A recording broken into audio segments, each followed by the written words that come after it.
Салям алейкум, привіт усім глядачам телеканалу АТР, які дивляться нас як у тимчасово окупованому Криму, так і по всій Україні, і в різних країнах світу, Європи, миру, світу, в Америці, навіть в Австралії, я це знаю. І тому ми завжди запрошуємо людей, які дуже глибоко розуміються на тому питанні, яке ми постійно обговорюємо війну, але з різних сторін, різні фактори цієї війни, різні напрямки, бо фронт буває різний, і це все набір банальностей, зрозуміло, але я просто підводжу до того, що сьогодні у нас незвичайний гість. Ось, хоча тут є такий, якщо правильно, я приветствую Олександра Щербу. Привіт, Олександр. Вітаю. Надзвичайний гість, надзвичайний повноважний посланник другого класу, надзвичайний повноважний посол України в Австрії з 14 по 21 рік, кандидат політичних наук. Першого класу. Першого класу. А ще кандидат, то теж буває класу політичних наук? Ні, кандидат політичних наук, надзвичайно повноважний посланник першого класу. А першого класу, да, просто це застаріла інформація, напевно. Перепрошую. Але як би там не було, я знаю тебе як дуже фахову людину з аналітиків, перш за все, ну, з дипломатії так само. Я не знаю, що там першочергово, що на другому місці. Але почати я, звісно, хочу з Рамштайну, підсумки якого там багато аналітиків і так званих аналітиків підводять зараз. Я переважно не слухаю, бо не маю довіру до людей, які там влаштовують істерики, або в захваті завжди знаходяться там такі бадьорі такі. Тому я хочу запитати в тебе, Олександр, як в тверезій людини, в серйозної, що сталося, і як би ти описав те, що відбулося, і як це, ну, не змінить ситуацію на фронті, це ми не знаємо, ми не військові. Але чим останній Рамштайн відрізняється від, наприклад, передостаннього, і які перспективи ми маємо після нього? Прошу. У мене таке відчуття, що, знаєш, є таке поняття management of expectations, тобто менеджмент очікувань. Очікування перед цим Рамштайном були поставлені надзвичайно високо, ще коли там за 3-4 тижні перед тим було заявлено, що це буде авіаційний Рамштайн, що будуть отримані ці fighter jets.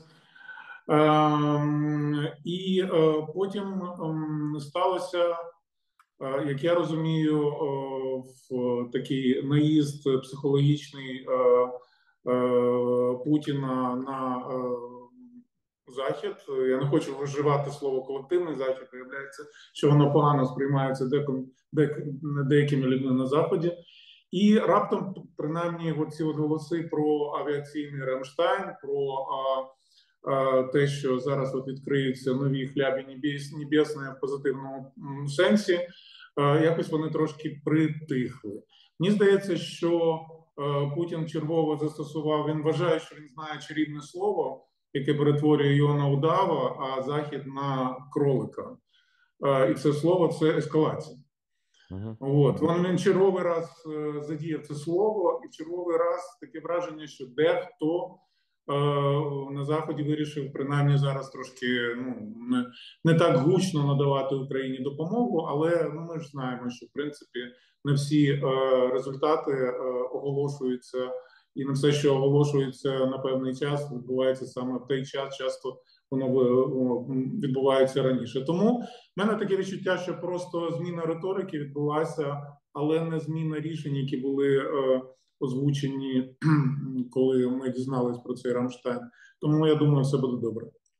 Олександр, я насправді, знаєш, що не розумію? Навіщо? Ну, я ще розумію, коли там уряди окремих країн, ну там свої традиції в кожній країні, там звітують перед парламентом, перед виборцями. Це, напевно, впливає на сприйняття виборцями цих політиків або партій, тобто відкритість, там, ну, як ми все звикли в мирному житті. Але під час війни це виглядає так.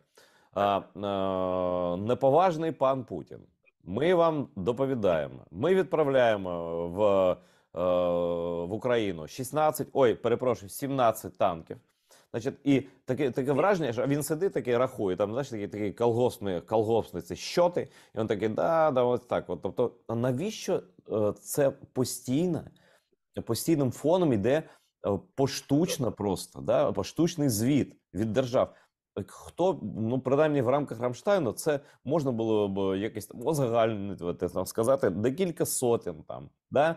Декілька тисяч ракет, декілька десятків тисяч снарядів. Навіщо ці подробні звіти? Ми ж, ну ми живемо вже не в мирний час. І вже це гра в тому числі невідомість, да? Невизначеність. Це теж, як здається, так, я не дуже гарно вчився. Сунь Цзи, чи хто там казав, що невизначеність – це частина стратегії і тактики війни. Чому так? Навіщо це? Тому що ті країни, які надають нам допомогу, вони так і вони не живуть у стані війни. Вони постійно підкреслюють, що вони не живуть у стані війни. А якщо вони не живуть у стані війни, то вся інформація щодо допомоги, яка надається в рамках цієї війни, має бути прозорою, відкритою і публікуватися в режимі реального часу. І, в принципі, це одна з ілюзій, які, на жаль, все ще залишилися від тих часів. Це у нас вже була останні 2 десятиріччя. У нас була така доба великих ілюзій. 24 числа більшість з них вони посипалися, але одна з останніх, що насправді це Україна в війні, а ми не у війні, вона ще трошки так тримається. На певному етапі вона теж випаде, і на певному етапі вони зрозуміють, що мало того, що вони у війні, війна ще й ніколи, холодна війна, принаймні, ніколи не закінчувалася після 91-го року. Тому що якщо одна з сторін не закінчує війну, то для другої сторони ця війна не закінчується, навіть якщо вона обирає бути сліпою, глухою і так далі. Тому так, да, вони живуть. Це одна з таких останніх ілюзій, які ще не впали. Тобто однією рукою вони постачають вже важку зброю, а іншою половиною голови думають, ні. Це ми просто дали, але не беремо участь у війні. Це Путін же так не вважає. Вони ж чують, що він каже. Ми воюємо з НАТО. І ви йому скажіть, воюєш з НАТО, і воюємо, допомагаємо Україні так, як хочемо, таємно або публічно, і не зобов'язані перед тобою, фюрер, поганий, звітувати. Вони ж звітують не перед фюрером, вони звітують перед своєю пресою, яка в тому числі контролюється тим же фюрером. На жаль, це реалії. Розумієш, тому що в моїй майже рідній мені Австрії половина головних газет так чи інакше, там Райфайзенбанк має свою частину акцій, тримає цих газет. Де зараз працює Райфайзенбанк? В Росії. Чого він найбільше боїться? Боїться втратити ці 2 мільярда інвестицій, які він зробив в Росії. Ось коло і замкнулося. Ти сам згадав про Австрію, тобто я не винен. Тому я про Австрію запитаю додатково. Останні там новини, десь протягом минулого тижня, тиждень, може 10 днів тому, Австрія відмовляється готувати українських танкістів. Австрія відмовляється від того. Австрія там за мирний процес. Австрія за те. Що там, знову вибори якісь там відбуваються чи що? Це якась дуже неприємна, дивна для мене ситуація. Це якесь таке сповзання. Це що ти не помітив ще одну річ, яка найбільш шокуюча була. А саме минулого тижня в австрійській пресі з'явилося повідомлення, що австрійська залежність від російського газу знову на рівні 70%. Вони ж казали протягом січень, грудень, що 20% і все далі знижається. А раптом, коли Росія перестала обмежувати постачання, раптом, коли ціна почала їх знову влаштовувати, то раптом знов з'явилося 70%. Тут дуже неприємна така і якась така ситуація, як це називається, гнила. Австрійці, для них дуже важливо бути в мейнстрімі європейської політики. Там, де знаходиться Німеччина, там мейнстрім, там має бути Австрія. Ну. Ну, ось ми дивимося, Німеччина на ноль звела енергетичну залежність від Росії, а Австрія продовжує грати в ці ігри. Німеччина все ж таки підтримує Україну, підтримує в тому числі в військовому плані, підготовка військових, постачання зброї. А Австрія з якогось щастя бере і спільно з Угорщиною, яку Орбана глибоко в душі, в принципі, критикують дуже сильно в австрійських медіа і в австрійській політиці. Раптом вони почали виступати тандемом з Угорщиною, що, мовляв, ми, Австрія і Угорщина, не будемо постачати зброю, ніби ми від них чекали якоїсь зброї. Навіщо ця демонстрація байдужості, демонстрація оцього якогось примиренчества? Я не розумію цього, на жаль, то, що зараз там відбувається. А це на рівні парламенту, на рівні уряду, на рівні яких осіб, може якихось конкретних. Ну, в Угорщині зрозуміло, там Орбан, фактично, він там такий місцевий фюрер уже, а все підпорядковано майже. А що в Австрії? Дивись, в Австрії є конкуренція за консервативного виборця. Ага. Конкуренція між партією такою консервативною, як ХДС, ХСС в Німеччині, і партією правопопулістською партією Свободи, яка є абсолютно така путінська, байдужа, заснована свого часу колишніми функціонерами націонал-соціалістичного режиму. І, в принципі, з-за цього багато людей їх називають якби неонацистською партією.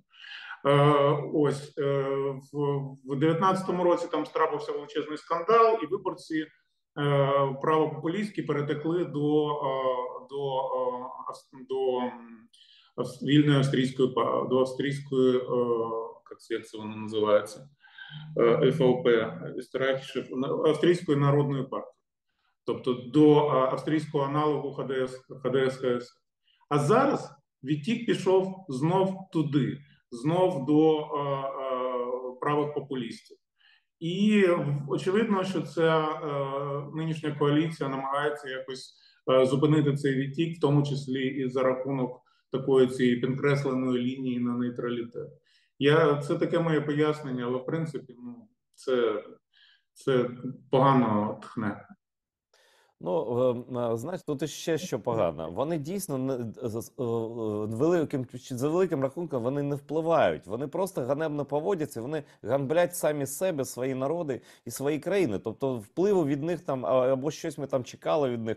Словаччина більше робить за Австрію і Угорщину разом. Да? Ну, в принципі, і мовчки причому, так? Тут колись я так, знаєш, сказав, ну я навмисно зробив це так з якимось там алегоричним, може там гіперболу таку зробив. Я сказав, що ще за Меркель, що ось ми маємо результат: російський рейх на чолі з фюрером Путіним, і колишній рейх виростив новий. Тобто допоміг грошима, лобіюванням, газовими цими гілками, там, потоками тощо. І, в принципі, те, що зараз має Путін в якості резервів своїх, так, і на що він там, на якій подушці він зараз сидить і фінансує свою армію, ну це ж Меркель йому надала на більшість цих грошей. Вона ж була майже весь термін її термін, майже весь його термін Путіна, так? А тут, в принципі, те, що ти розповідаєш, ну тут там, правда, тут електоральна гра така, але в принципі це, як не дивно це буде визнати, якщо це можна визнати, якщо ти погодишся, якщо ти можеш не погодитися, що в принципі це така відрижка Гітлера, в принципі, досі. Це реальність, але це реальність, яку ні Меркель, ні жоден австрійський політик, звичайно, не визнає. Більше того, Меркель вважала, що вона запобігає новій війні, вона запобігає появі нової імперії. Ну, це була от одна з тих самих ілюзій, про які я казав. А в Австрії, ну, треба розуміти, що Австрія це суміш імперського духу, який був до Гітлера, бо це була імперія, і такого достатньо ліберального, лівацького, соціал-демократичного духу, який був, як би сказати, батьком-засновником Першої і Другої республіки після Першої і Другої світової війни. От тому Росія, вона є суміш таких лівацьких і імперських комплексів, і багато в чому Австрія так само є сумішю цього самого. І це знов таки це така річ, яку жоден австрієць не визнає, але спостерігаючи за ними, я переконаний, що це великий фактор. Плюс, звичайно, і це про це можна, я вже зараз можу казати, Австрія не пройшла процес очищення від нацизму настільки послідовно і сильно, як це відбулося в Німеччині. В Австрії величезна кількість злочинців націонал-соціалістичного періоду, які не були розстріляні в перші дні, наприклад, як персонал концтабору Маутхаусен частково був просто розстріляний в перші дні самими ж в'язнями, які там почали їм глотки гризти, розуміючи, що їхній час настав. А хто зміг втекти, відсидів 1,5 роки при американцях і жили собі довге щасливе життя. Причому найгірші, найстрашніші злочинці. Там же в тій же самій Австрії ніяка Бразилія, ніяке Перу, ніяка Аргентина, вони там жили. І, на жаль, брак цього усвідомлення історичного після Другої світової війни, він дається в знак. Ну, просто ти такі речі кажеш. В принципі, я підозрював все це, да, і плюс, де ще там 4 роки тому один німецький журналіст мені так таємно сказав, він теж сказав ту фразу, яку ти сказав, що австрійці цього ніколи не визнають, і він сказав, німці це ніколи не визнають, і ніхто публічно про це не говоритиме. Але мій товариш серйозний соціолог, який там з 20-30-річним стажем, так, він, дивлячись на аналітику, а тоді Трамп ще був, і антиамериканські там настрої були там просто на горі, а Росію любили там 85%, там абсолютно раціональні німців, і 15 були за Америку, умовно кажучи, так? І він казав, що в принципі вони бачать у Путіні відображення, таку копію, мовчки це роблять, не говорять, але підсвідомо копію Гітлера, в принципі, сильну руку. Більше того, я тобі скажу. Ну, наприклад, багато демократичних президентів, демократично обраних президентів в інших країнах, вони дивилися на Путіна, думаєш, вони не заздрили йому десь там внутрішньо. Ну, що я популярності, ступені популярності. Я маю кожні 4 роки думати, як мені переобратися, я маю думати, де знайти спонсорів для партії, я маю виправдовуватись перед пресою. А тут от ця людина, яка тримає за горло найбільшу країну світу, яка має всю цю владу, і яка при цьому ще й дико популярна, оце життя. Життя вдалося, я тобі скажу, життя вдалося. Так, це знов таки жоден західний політик він не признає це, але коли я дивився на деяких колишніх канцлерів чи міністрів, які після своєї кар'єри абсолютною готовністю їхали і обслуговували Путіна і ще й з такою радістю тішилися, я думаю, чесно, ну от є, і подивився б Фрейд на це все діло, він би, мабуть, назвав це як-небудь, типу, Путін Енві, яка-небудь там ця заздрість до чогось там. А щодо цих от старих фашистів, які пережили, я тобі розкажу історію, яку я нікому не розказував. Я коли був послом там, для мене було дуже, в мене У мене брат моєї бабці загинув на війні, він похований в Польщі. І брат діда похований в Польщі, брат бабці похований в Австрії. От. І для мене було дуже важливо, як відбувалася війна, як відбувалося звільнення Австрії. І я пішов в архів концтабору Маутхаузен для того, щоб подивитись, взагалі, як функціонував, хто там вбивав, чи були там українці серед цих надсмотрщиків, до речі, не було. Хто там були найбільші злодії, як склалася їх доля. Ти знаєш, там безкінечно, я можу безкінечно про це говорити. Це неймовірно цікава тема, як вони, що я відкрив в цих архівах. Але там безкінечні ці розстрільні списки людей, в основному, до речі, радянських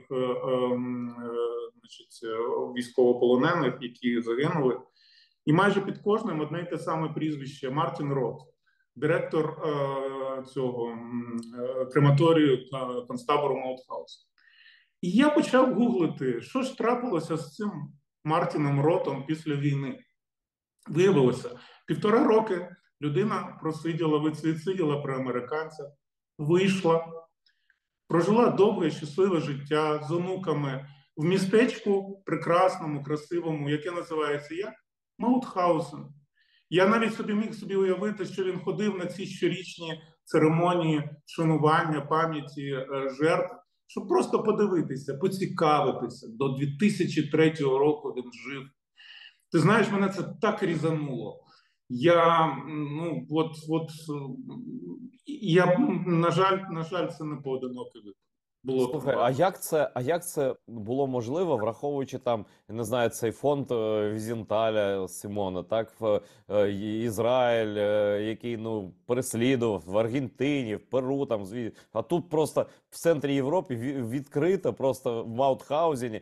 Це як, я не знаю, як на місці там Аушвіца, там дача його сім'ї, там, По-перше, розумієш, Австрія, згідно з підсумковими документами війни, вона ж ніби жертва, вона була вдала себе жертву. першою жертвою. Тому ставлення до австрійців, які служили, було трошки іншим, ніж до німців. Це перше. Друге, щодо Сімона Візенталя, я теж собі ставив це питання. Як так? Але, в принципі, тут можна зрозуміти. Тобто Ізраїль переслідував тих, хто вбивав євреїв. Маутхаузен – це був концтабір, де вбивали радянських військовополонених. Там військовополонені були переважно. Італійських, польських, дуже багато польських, там багато з різних країн. Але це було не знищення за національною ознакою, це було в першу чергу для військовополонених. І тому, можливо, так. І він, я думаю, сказав, слухайте, я геноцидом не влаштовував. Це я військовослужбовець, це табор військовополонених. Вони вмирали, вони порушували там дисципліну. Так, не було достатньо ліків, але ж я не займаюся постачанням ліків. Так, я чим міг, ось комусь там простирадло змінив, там когось там погладив по голові, дитинку, може там обігрів десь у себе там. Так, напевно, він казав. Більше того, ти знаєш, я вже тобі розкажу про ці списки. Там в цих списках нема, вони безкінечні, скільки там людей загинуло в цьому концтаборі. І жодного нема, який там просто вбитий. Там або помер від тіфу, або там нещасний випадок. Є окремий список, де запис такий: пішов за малиною. Знаєш, що таке пішов за малиною? Ні. Це люди, які не могли більше носити цей граніт в цьому концтаборі, вони мали носити камні вагою щонайменше 30 кілограмів 60 разів нагору за півдня. Розумієш, ці виснаження абсолютно, а там не близький шлях. І вони ходили, і коли ця людина падала, її просто брали за шкірки, відводили в сусідній ту рощу і розстрілювали. І це називається «пішов за малим». Таке в них своєрідне було почуття гумору в тих нацистів. В принципі, знаєш, за великим рахунком, ми ж зараз маємо, Австрія – це такий приклад, недопокараного зла, яке вдало з себе добро, перефарбувалося, і, знаєте, так, ми не до чого, тут нас теж примушували, а в принципі ж Радянський Союз, ну так сталося, що він же не був жодним чином засуджений. Він же взагалі вважав і досі вважає себе головним переможцем. І якби Австрія така теж каже: ну це ж в принципі ж вони ж наші ну, вони ж нас звільняли, там вони там хороші. Ну я думаю, що чомусь мені здається, я не знаю, чи маєш ти якісь відчуття або докази. Я в Угорщині це бачив. Я бачив просто обличчя угорських чиновників різного рівня, які заходили там, ну кудись там дом руської культури. Я був в такому відряджі, просто дивився. Я думаю, які вони задоволені сюди йдуть. Ну ніби тут просто там чого тут такого цікавого? Там я там сумував, наприклад. Да? А їм було так, вони там просто натовп стояв, та черга стояла. Причому, власне, не в посольство. Я думаю, що в посольстві вони цього не влагали. Але вся, я думаю, роздача слонів, вона якраз відбувалася в цих філіалах, таких, ну, типу, це не посольство, культурний обмін, там, запрошення в гості до Росії, дегустація там, чорної ікри, там, ну, ми ж знаємо, як це, а потім і конверти, напевно. І, як ти думаєш, це дійсно все ж таки, ну, пройшло вже багато, я б розумію, там, Гітлер, там, не Гітлер, але це, напевно, банально гроші. І це газове співробітництво і все інше. Ну, це просто, ну, говорю, хабари і все. Ти знаєш, я тобі скажу таку річ.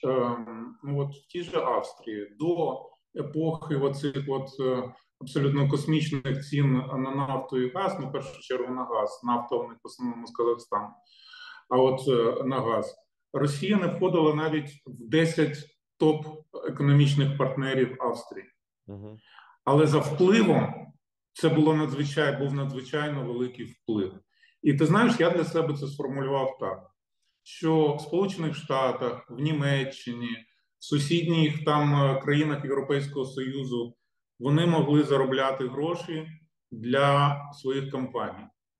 В Росії вони заробляли гроші в свою кишеню. Росія прекрасно корумпувала їх і от розвращала, розумієш? І от в цьому величезний, ти ж бачиш, Росія, наскільки вона бездарна країна в тому, там, щоб створити сучасну армію, щоб мати сильних генералів, щоб мати якусь розвинуту автомобільну промисловість чи якусь іншу. Але в плані зла, в плані розбещення людей, в плані корупції, ну вони генії, тут треба відзначити. І кожен дім російської культури за кордоном це було в принципі, ну, безкінечне це зло, і Путін же він вихідець саме з такого оточення, тому і країна така. А це будинок культури, він же там керував будинком культури. Тобто це коріння має давні і глибокі.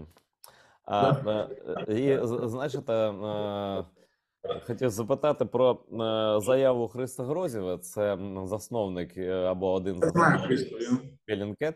Ну, я не був шокований, бо я в Австрії був декілька разів, ну, пару-трійку разів.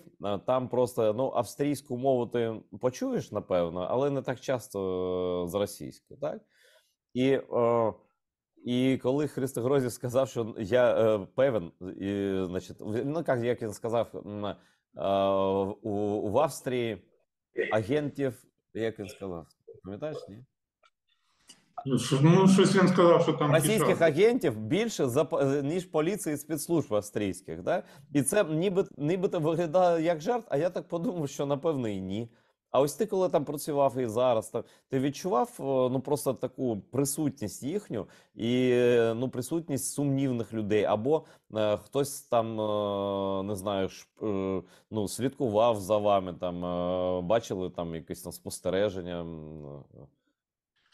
Ну, ти знаєш, я тобі скажу так, топ-агент російський, якого спіймали, по-моєму, в 2020 році, який передавав Росії інформацію протягом 20 років, він виявився найбільшим жуліком, якого собі можна... Він працював десь в Міністерстві оборони, він 20 років зливав росіянам інформацію, яка була абсолютно некорисна, нецікава,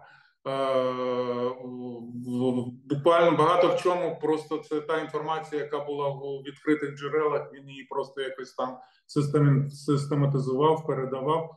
Тобто, я так собі уявив, це такий австрійський Медведчук, О, я який, хотів сказати, торговець повітрям. Да, такий. який освоює кошти.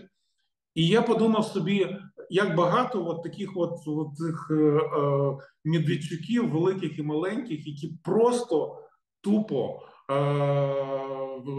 брали гроші, але в принципі, ну нічого такого, вони ну ніякого навіть доступу до якоїсь такої сенситивної інформації не мали. Звичайно, є і такі які цінні кадри, але мені здається, найцінніші кадри для російських спецслужб це ті, які працюють за ідею.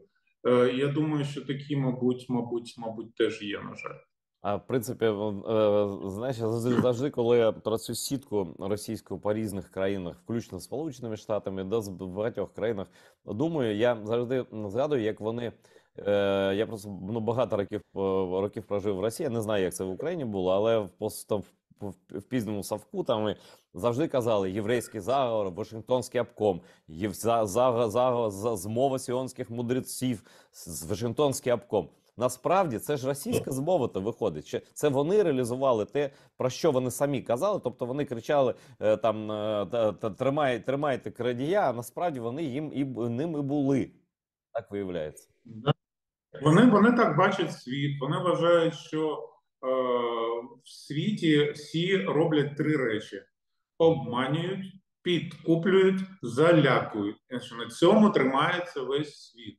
І в цьому їхня слабкість, тому що, наприклад, Радянський Союз він насправді розвалився ні з якого не Вашингтонського обкому. Ми всі пам'ятаємо, як відчайдушно Буш старший намагався тут в Києві зберегти Радянський Союз. Врятувати, да, і Тетчер, да, да.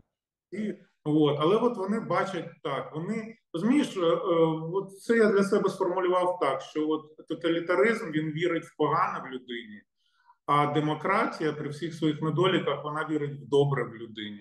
І тому демократія дає людині свободу, вірячи, що із свободи буде щось добре, що людина використає її на добро. А тиранія забирає людини тому свободу, тому що вона вважає, що людина порочна за своєю натурою завжди використає свободу на зло. І розумієш, от цьому от слабкість Росії, то що вона от робить ставку завжди от на ці три речі: підкуп, залякування і обман.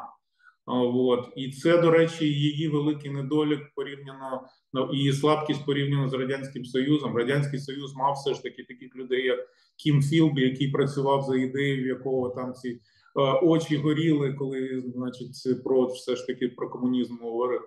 А в цих нічого такого нема в них ідей. Ну, вона є, вона дуже примітивна, скажімо так, вона маніакальна, просто вона така тюремна насправді. Підпорядкувати, зачмиріти, принизити і зашугати. І я ось повернуся. Це не ідея, це якась це стиль життя, ну скажімо так. Стиль життя, так. Я повернуся до початку розмови. Ти тоді вжив таке поняття, як тиск. Тобто Путін залякав чимось, що перестали публічно, принаймні, про літаки. І навіть ті, хто казали, Британія сказала про літаки, а потім я бачу заяву: ой, ми не знаємо, місяцями, роками, то що там вони так притихли. Ну, нібито їм хтось сказав, то давайте зараз публічно це не будемо. Да? А чим зараз іще Путін може залякати? Ядерною зброєю вже лякав. Ну, чим? Я не знаю. Ну, чим ще? Які просто з рукава він може діставати непублічні ще козирі, ну, на твою думку, як досвідченої людини, там, політолога дипломатичним досвідом, чим ще він може, що ми ще не бачили? І чого ще там Захід колективний або персональний, ну, давай казати, ну, перш за все, це Сполучені Штати, да? Чого вони можуть ще лякатися? Вони чим їх може залякати? Слухай, мистецтво політика, а ми говоримо зараз про політиків, коли говоримо про Захід. Це мистецтво переобратися. Це мистецтво отримати якби голоси. Якщо і в Путін, він в тому числі через своїх агентів впливу,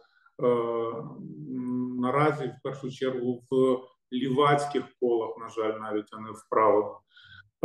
Він може створювати цю атмосферу. А давайте все ж таки, значить, не постачати зброю. Давайте, як от зараз так званий маніфест миру оголосила головна комуністка в Німеччині Сара Вагенкнехт, і навіть спробувала вивести людей на в демонстрації. От і в принципі такі настрої вони посилюються. Вони не настільки сильні, щоб змінити докорінно атмосферу підтримки на нашу користь, але вони є. І будь-який політик, він дуже чутливо реагує на зміну таких настроїв. Я сподіваюся, що оця от зміна риторики на останньому Рамштайні – це все ж таки тільки зміна риторики. Це не зміна, це не відмова від постачання літаків Україні. Просто західні політики, враховуючи оці от трошки зміни настроїв, вони стають трошки більш обережними. Про настрої. Значить, тут результат соціологічного опитування. Його цитує Українська Правда, точніше Європейська Правда. 61% громадян ЄС вірять, що війна закінчиться на користь України. Ну, найбільше тих, хто вірить у перемогу в Польщі, 81%. Найбільш скептично італійці, але і там 51%. Німці 55% вірять в перемогу України. Ну, а загальноєвропейське опитування також показало, що 68% респондентів, тобто більше, ну, 2/3, такі впевнені, 2/3, так, розглядають вторгнення в Україну як напад на Європу в цілому. Ось, якби, ну, тут ще є дані, але це ключові. Якби ти, і тут якби багато опитаних людей, як би ти прокоментував, і якщо ти кажеш, що впливає думка суспільна, да, як це вплине на політику? Мені здається, кількість людей, які вірять в українську перемогу, зросла, і це зрозуміло. А кількість людей, які вірять, які бачать це як напад проти Європи, трошки знизилась. Треба було б подивитись в динаміці, як воно відбувається. В будь-якому разі, ну, розумієш, реально, коли активна фаза війни розпочалася 24 лютого, це була неймовірна річ в тому плані, що ну от щось дуже глибоке прокинулося в кожній з європейських націй.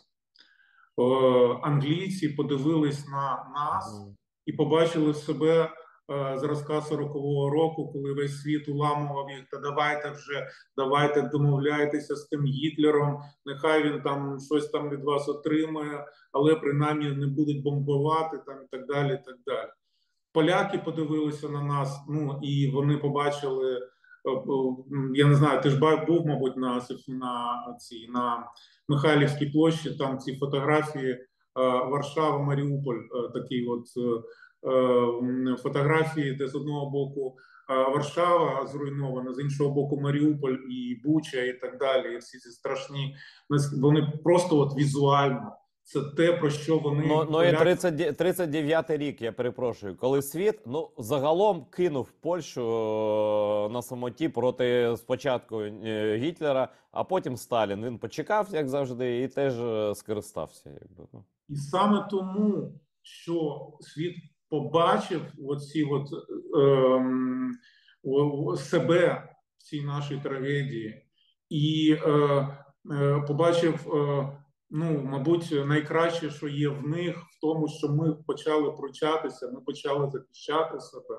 Саме тому Україна 22-го року не стала Польщею 39-го року, тому що світ відреагував по-іншому, розумієш? Ми вже 1000 разів про це говорилось, але можна 1001 раз сказати, що щось прокинулося в совісті світу, величезна кількість порядних людей, порядних країн світу. Ну, ти бачиш, вони взяли це до серця. І мене весь час запитують, А як Україні так вдалося? Як Україні вдалося забезпечити таку реакцію світу? І моя відповідь завжди однакова, що я дуже хочу приписати цю перемогу, цю моральну перемогу собі, нам, українським дипломатам, але вона тільки частково наша. Але багато в чому просто риска між добром та злом не була в новітній історії ніколи настільки чіткою і ясною, як вона в цій війні є. Але все одно бачиш, от цьому Путіну, цьому сучасному Гітлеру вдається все одно якось задурювати людей, і ну будемо сподіватися, що ця війна цього року все ж таки закінчиться. Бо чим довше, тим більше шансів задурити людей у Путіна на Заході. Україну він не зломить, я переконаний в цьому. І в принципі, я думаю, що і більшість європейців він не зломить, але оце от підточування, оце от апеляція до трусості людської, до жадності людської, вона буде працювати. Ну, він на це, в принципі, розраховує. Якщо Бліцкриг не вдався, так, то є план Б. Я, правда, назвав би його план Г, ну, через певні обставини, але секретар РНБО України Олексій Данілов повідомив, що після невдачі захопити всю Україну в Кремлі виношують план Б, пропозиції до якого готуватиме тудудудум, значить, відкриваються двері і входить до Путіна головний його консультант, головний шахрай української політики Віктор Медведчук, який вже майнфюрер. Я обісрався вже 3, 4, 5, 10. Та не рахуй, Вікторе, сідай, давай новий план. Є новий план. Завдання, це цитую, знову ж таки, гумор закінчився на Данілова. У Росії зараз стоїть завдання зробити так званий корейський варіант. Вони вже в Кремлі зрозуміли, що повністю захопити нашу країну вони не зможуть. І вони зараз будуть робити план Б, коли будуть робити так звану другу Україну. Цей план божевільний, це план божевільний приніс туди Медведчук. Медведчук вважає, що він фахова людина по Україні, але він таким не є, він просто зрадник. Я б додав, що він ще тупий, жалюгідний, дуже корисливий і абсолютно безкорисний, або некорисний, як правильно українською, що це гальмує, для Путіна зрадник. Але що це за любов така? Я припускаю, що це таке, вже, знаєш, на рівні кохання, бо розумом це не можемо пояснити. Ну, по-перше, а по-друге, як тобі такий план? Ну, ти розумієш, це специфіка путінського режиму. Він абсолютно геніальний коли він має справу з людською жадністю, тупістю, боягузництвом, і абсолютно бездарний, тупий, сліпий, коли він має справу зі сміливістю, з безкорисністю, з вірою, з тим всім, з чим він стикнувся в особі українського народу. Розумієш, це просто вражає. Причому це не тільки в активній фазі цієї війни. Так само він тупо не зрозумів Україну, тобто 2004 року, коли була помаранчева революція. Так само він тупо не зрозумів Україну 2013-2014 років. Тому, от, в принципі, в якійсь п'єсі була така фраза, мені в дитинстві запам'яталося, якими тупими можуть іноді бути розумні люди. Ну, от він, мабуть, не дурак, але у питаннях України, от російський імперіалізм, він просто безпрецедентний. А ти знаєш, я думаю, що він і досі не вірить. Я думаю, що йому доповідають, що йому ми не знаємо, звісно, але він, напевно, так думає, ні. Українці і хотіли б мені здатися, і я їх закликав вже здаватися, але це якісь націоналісти, а за їхніми спинами стоять НАТО, а хтось їх там розстрілює, може там розпинає. Тобто не може такого бути, щоб мене, цілого фюрера, який Богом там призначений там стати царем Третього Риму, щоб так він не вірить до останнього. До речі, це він не один такий. Гітлер же майже там до самогубства свого, до суїциду, він вірив в реванш. Ну, вірив, щиро вірив. Це так і було. Знаєш, мені дуже згадується, от, ну, 2004 рік, помаранчева революція, тобто там Росія має свою версію, вона пояснює це тим, що були Вашингтонський обком використав, значить, спеціальні політтехнології, там давали гроші, там була музика якась ритмічна на Майдані. Медицина була долучена, Да, медицина. да. Да. Всі були, значить, вишукувались сотні, там десятки і так далі, строга організація. І тоді, по-моєму, це був 2007 чи 2008 рік. Тодішній глава опозиції, значить, Янукович, вирішив, я вже не пам'ятаю з якої радості, влаштувати свій власний майдан. Да. Що вони почали робити? А. Вони заплатили людям. Б. Вони організували їх десятки і сотні. Все, як казали, да. Зробили трибуну, ритмічну музику, все. І все це закінчилось абсолютним пшиком.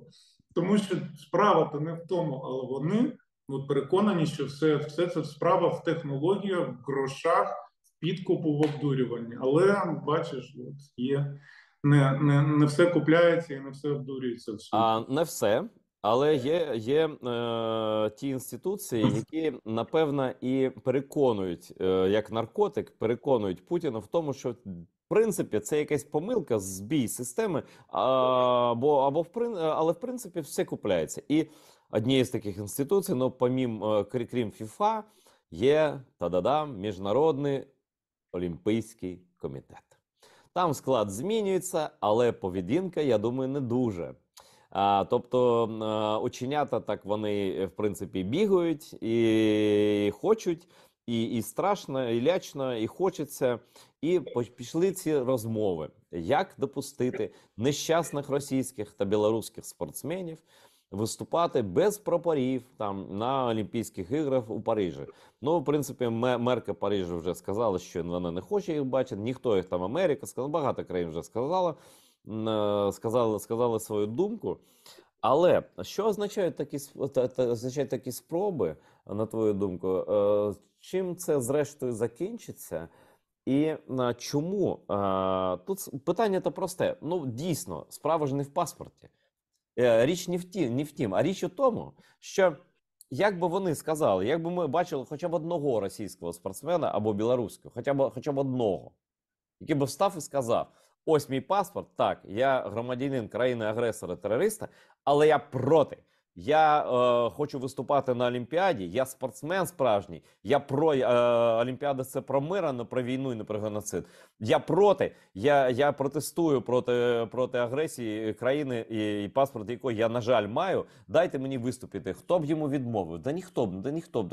Одностайно всі проголосували, і Україна би ще сказала: да так, і Зеленський би ще записав би ролик і сказав: так, ось в такий спосіб можна залишитися в Олімпійському русі, навіть маючи паспорт. Паспорт тут не має значення, якщо ти проти війни, і ти там не живеш. Ну, наприклад. Але вони хочуть і рибку з'їсти, і медалі взяти, а потім привезти їх на Красну площу, щоб вийшов фюрер, і винесли ці прапори, і їм він ще там подарував якусь там Москвич, там що раніше БМВ дарували.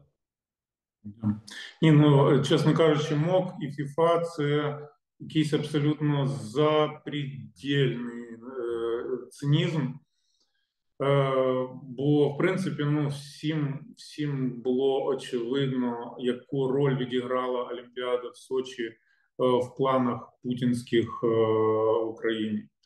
Мені здається, всім очевидно, яку роль відіграв чемпіонат світу з футболу 18-го року в консолідації цього шовінізму російського напередодні цієї активної фази війни зараз.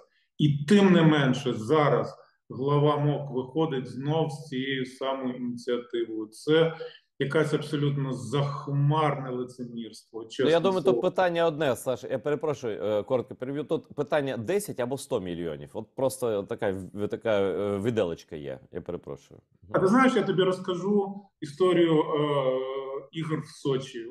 Австрійці дуже люблять її розповідати, деякі з них. Бо коли вирішувалося, де проводити Олімпіаду, то в Сочі не були фаворитами. Фаворитом був австрійський Зальцбург.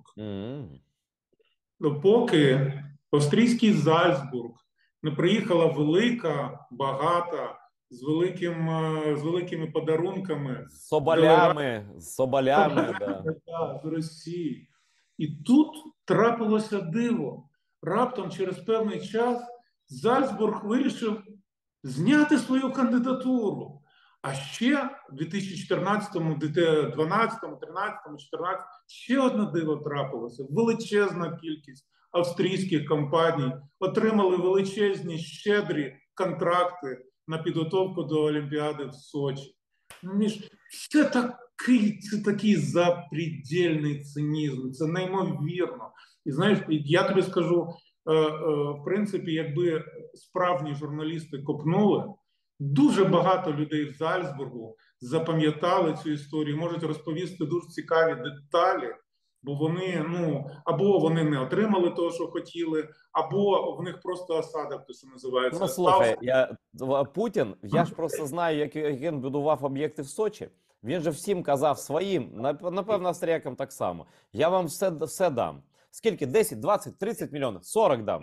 А потім вони казали, слухайте, Олімпіада пройшла, ви добре попрацювали. До побачення, ми дуже вдячні. Дуже вдячні. Да? А що, ви хочете щось отримати? А що ви не пам'ятаєте, який хабар брали? А ми пам'ятаємо, в нас все записано, наприклад. А я пам'ятаю ще, здається, ще про Зальцбург було. Там, типу, Зальцбург відмовляється від кандидатства на Олімпіаду через те, що місцеві мешканці вважають, що це занадто дорого, невигідно. Що невигідно в Зальцбурзі? Я перепрошую, блін. Там все готово завжди було. Там 100 років тому було готово все до Олімпійських ігор. Але все ж таки залишається запитання остання частина. 2 хвилини в нас, 2-3. Чим закінчиться ця Олімпіада підлості? Ти знаєш, я не знаю. Для мене, для мене сама ця ситуація, вона настільки незбагненна. Як таке можливо? Тобто, от ці люди з ясним цим взором, з цим поглядом, і кажуть, та ми ж тільки за мир, ми ж тільки за добро, ми тільки за все хороше проти всього поганого, цей Бах чи хто там ще. Для мене, я не знаю, тобто я так дуже сподіваюся, що голос Сполучених Штатів, голос Європейського Союзу, він все ж таки дасть в знаки, і вони не зроблять цієї катастрофічної абсолютно помилки. Я не знаю, чим вона закінчиться для олімпійського руху в цілому, чесно кажучи. А ти знаєш, Олександре, тут, як би сказати, який час, такий Бах, да? Такі фуги ми чуємо. Да? Я думаю, що в принципі ми звикли апелювати, я так само, як і ти, до суспільства, до цивілізованого світу, до Сполучених Штатів, Європи, ЄС тощо. А в принципі, я думаю, що наша влада теж, це нібито не влада, Національний олімпійський комітет, але все одно наша країна розуміє, що якщо Україна скаже, що наші спортсмени не поїдуть змагатися з росіянами-білорусами, ніхто їх туди не пустить за будь-яких умов. Олімпіада без України зараз, я не знаю, це, напевно, вже це просто сюр якийсь. Це не може, на мій погляд, це нереалістично. Дай Бог, я не знаю. Я просто оцей олімпійський рух і всі ці спортивні організації, для мене це тайна за 7 замками. Не знаю, я не розумію цього. Взагалі, як вони мислять, як вони приймають свої рішення. Це ж видно, наскільки воно все корумповано. І скандал за скандалом, і все проходить безслідно. Як таке може бути? Пане Олександре, напевно, тому ми з тобою сидимо. Ось у мене за спиною мапа Криму, диванчик, книжки, у тебе шафочка, книжки. Да? А у людей, які в Олімпійському комітеті, в них за спиною басейни, Карибські острова, може щось ще цікаве. Тобто пейзаж цікавіше, але портрети гірші. Я дякую тобі за те, що ти знайшов час. Завжди радий з тобою спілкуватися на будь-які теми. І це можна продовжувати безкінечно, але я вимушений відпустити пана Олександра Щербу через те, що час нашої програми сплив. Дякую, пане Олександре. Дякую тобі. І дякую всім нашим глядачам за те, що нас дивляться. Мені було дуже сьогодні цікаво, як, в принципі, і завжди. Дивіться АТR далі.